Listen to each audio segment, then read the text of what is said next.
আমরা কিন্তু যে কারো যদি জন্মদিন হয় বা হচ্ছে গিয়ে বিয়ে হয়, আমরা কিন্তু অ্যানিভার্সারি বা হচ্ছে গিয়ে জন্মদিনটা সেই দিনটাকেই পালন করে থাকি। কিন্তু অন্যান্য দিন তাই বলে যে আমরা সেটাকে ভুলে যাই এমনটা কিন্তু না, সেটা কিন্তু আমাদের থাকে। হয়তো বা সিচুয়েশন বা কোনো পরিস্থিতির কারণে হচ্ছে গিয়ে দেখা যাচ্ছে যে আমরা সেটাকে চর্চার মধ্যে রাখতে পারতেছি না, কিন্তু তাই বলে এমন না যে আমরা সেটাকে সম্পূর্ণ ভুলে যাই। আমাদের মনে প্রাণে বাংলা ভাষা সবসময় ছিল, এটা আমাদের মায়ের ভাষা, এটা সবসময় আমাদের থাকবে।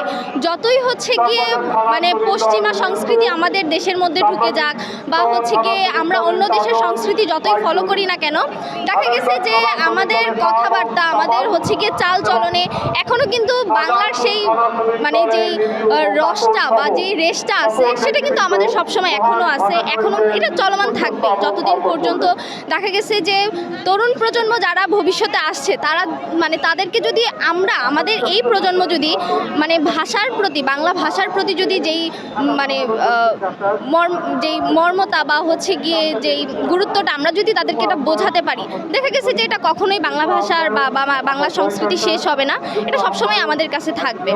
তো আমি বলবো যে বাংলা ভাষার চর্চা আজকের দিন যেহেতু 1952 সালের ভাষা আন্দোলনে আমাদের আজকের দিনে অনেক শহীদরা হচ্ছে গিয়ে প্রাণ দিয়েছে, তো সেই ক্ষেত্রে দেখা গেছে যে আমরা সেই তাদেরকে শ্রদ্ধা নিবেদন করার জন্য আজকের দিনটা পালন করে থাকি। কিন্তু তাই বলে এমন না যে আমরা তাদের ইতিহাস ভুলে গেছি বা হচ্ছে গিয়ে তারা আমাদের জন্য কি করে না গেছে সেটা ভুলে গেছি। তাদের ঐতিহাসিক সেই জীবনী, তারপরে তাদের হচ্ছে গিয়ে আত্মত্যাগ সবই আমাদের মনে আছে। তো দেখা গেছে যে আমরা যদি এইসব আমাদের যে ইতিহাস এগুলো যদি আমরা আজীবন ধরে রাখতে চাই, আমাদের নতুন প্রজন্মকে সেগুলো হচ্ছে কি শেখাতে হবে, তাদেরকে বোঝাতে হবে। তো তাদেরকে বোঝালে তারা আবার তাদের প্রজন্মকে বোঝাবে, সেভাবে দেখা গেছে যে বাংলা সংস্কৃতি ধরে রাখা সম্ভব। তো আমি মনে করব যে এখনও পর্যন্ত বাংলাদেশ থেকে মানে তরুণ প্রজন্ম বা হচ্ছে গিয়ে ভাষা, বাংলা ভাষার যেই মানে সংস্কৃতি তা একদমই দূর হয়ে যায়নি, তা এখনও আছে।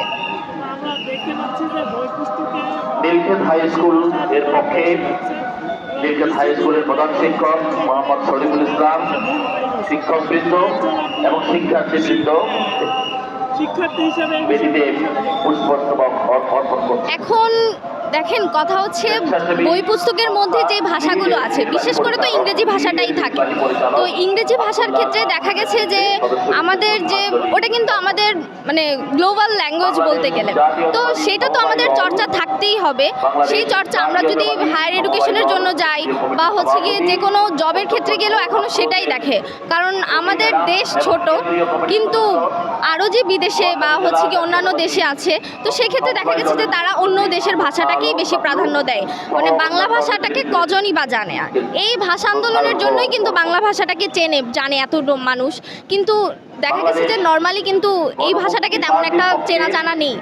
তো পশ্চিমা দেশের মধ্যে বা হচ্ছে কি অন্য বিদেশের মধ্যে আমি যদি বলি, বই পুস্তকে আমাদের এই উচ্চ শিক্ষার জন্য বা নিজেদেরকে হচ্ছে গিয়ে মানে স্মার্ট মানে প্রকাশ করার জন্যই মূলত হচ্ছে গিয়ে অন্য দেশের ভাষাটা আর কি প্রয়োগ করা হয়।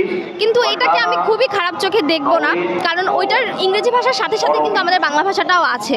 তো আমাদের যেহেতু উচ্চশিক্ষা গ্রহণ করতে হয় বা হচ্ছে গিয়ে নিজের পায়ে দাঁড়ানোর জন্য আমাদের মানে এখনকার দেশে বলতে গেলে আর কি স্মার্টনেস প্রকাশের জন্য, তো অন্য দেশের ভাষা তো শিখতেই হবে।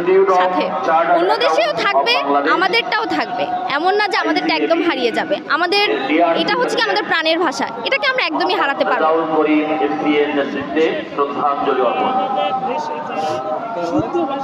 বাংলাদেশ চার্টার্ড অ্যাকাউন্টেন্সি ছাত্র পরিষদ সেক্রেটারি মোহাম্মদ হেদায়েতুল ইসলাম, সাংগঠনিক সম্পাদক আপনি কি আঞ্চলিক ভাষার কথা বলছেন? আতিকুল ইসলামের নেতৃত্বে বাংলাদেশ চার্টার্ড অ্যাকাউন্টেন্সি এটাকে আমি মানে আমার দিক থেকে একদমই আমি হচ্ছে গিয়ে নেতিবাচক দিক থেকে দেখি। কারণ কেন দেখা গেছে যে আপনার ওই তাদের আঞ্চলিক ভাষাও কিন্তু আমাদের বাংলা ভাষারই অংশ। তো আমরা আঞ্চলিক ভাষাকে যদি অসম্মান করা হয় তাহলে কিন্তু আমাদের বাংলা ভাষাকে অসম্মান করা হবে। এখন কেউ আঞ্চলিক ভাষায় কথা বলে, তো সেই ক্ষেত্রে দেখা গেছে আমরা যদি তাদেরকে লাঞ্ছনা বা হচ্ছে গিয়ে তিরস্কার করে থাকি, তাহলে দেখা গেছে আমাদের নিজেরাই আমরা নিজেদের পায়ে কুড়াল মারছি। তো আমি বলবো যে আঞ্চলিক ভাষা তো থাকবেই, কিন্তু ওটা তো এমনকি দেখা গেছে যে আগের দিনের লেখকরা কিন্তু মূলত সাধু ভাষায় সব কিছু লিখতো। চলিত ভাষা তো কিছু দিনের আগে কিন্তু সাধু ভাষাই চলতো। তখন কি মানুষ সাধু ভাষায় কথা বলতো না?